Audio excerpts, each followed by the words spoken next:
राधे राधे दोस्तों। पौराणिक कथाओं के क्रम को आगे बढ़ाते हुए प्रस्तुत है आज की कथा, जो कि शरद पूर्णिमा की तिथि और महत्व को लेकर है। दोस्तों कृपया ध्यान से सुने। हिंदू धर्म में पूर्णिमा का विशेष महत्व है।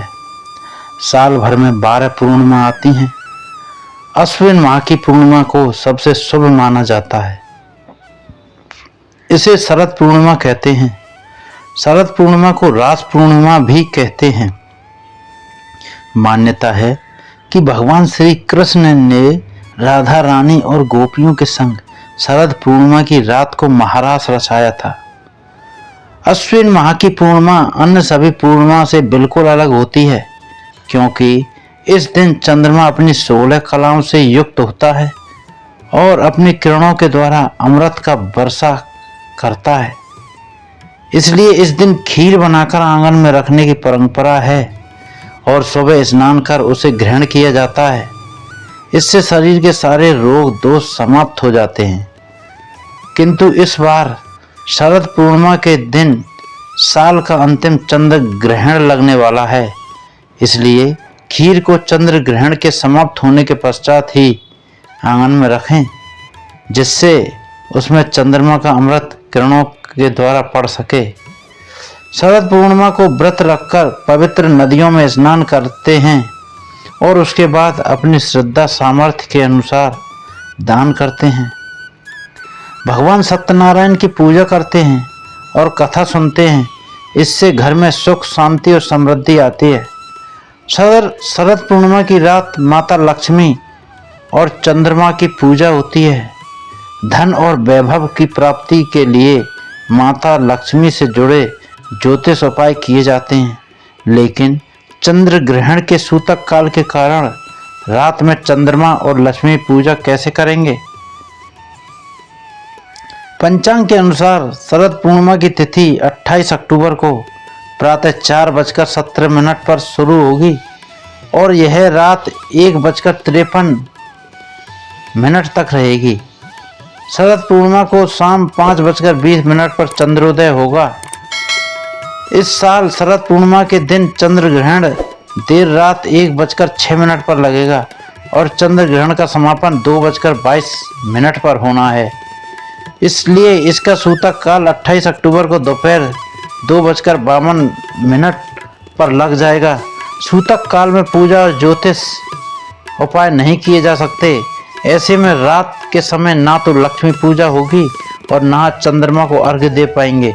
इस स्थिति में आप शरद पूर्णिमा पर लक्ष्मी पूजा और चंद्रमा पूजन या तो सूतक काल से पूर्व करें या फिर चंद्र ग्रहण के समापन के बाद करें। हालांकि ग्रहण के बाद चंद्रमा और लक्ष्मी पूजा करना सही नहीं रहेगा।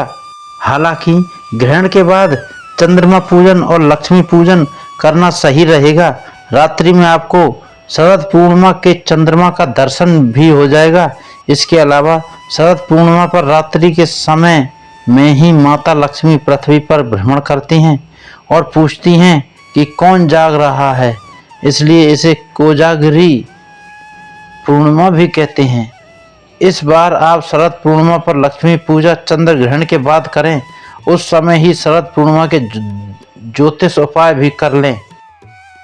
शरद पूर्णिमा की एक व्रत कथा भी है दोस्तों, जो इस प्रकार है।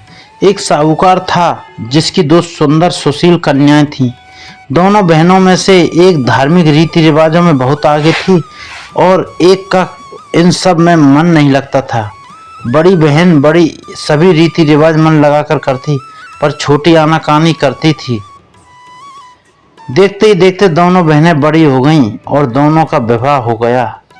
दोनों ही बहनें शरद पूर्णिमा का व्रत करती थीं, लेकिन छोटी के सभी धार्मिक कार्य अधूरे ही होते थे। इसी कारण उसकी संतान जन्म लेने के कुछ दिन बाद मर जाती। दुखी होकर उसने एक महात्मा से इसका कारण पूछा। महात्मा ने इसे बताया, तुम्हारा मन पूजा पाठ में नहीं लगता, इसलिए तुम शरद पूर्णिमा का व्रत पूरे विधि विधान के साथ करो। महात्मा की बात सुनकर छोटी बहन ने पूर्णिमा का व्रत विधि विधान के साथ किया। फिर भी उसका पुत्र जीवित नहीं बचा। उसने अपनी मरी हुई संतान को एक चौकी पर लिटा दिया और अपनी बहन को घर में बुलाया और अनदेखा कर बहन को उस चौकी पर ही बैठने को कहा। जैसे ही बहन उस पर बैठने को गई, उसके स्पर्श से बच्चा रोने लगा। बड़ी बहन एकदम से चौंक गई। उसने कहा, अरे तू मुझे कहाँ बैठा रही थी? यहाँ तो तेरा लाल है, अभी इसे कुछ हो जाता तो? तब छोटी बहन ने बताया कि मेरा पुत्र तो मर गया था, पर तुम्हारे पुण्यों के कारण तुम्हारे स्पर्श मात्र से उसके प्राण वापस आ गए। उसके बाद से प्रतिवर्ष सभी ग्रामवासियों ने शरद पूर्णिमा का व्रत पूरे विधि विधान से करना शुरू कर दिया। तो दोस्तों, कथा आपको कैसी लगी कमेंट करके बताएं। पसंद आने पर लाइक शेयर सब्सक्राइब करना नहीं भूलें। जय जय श्री राधे।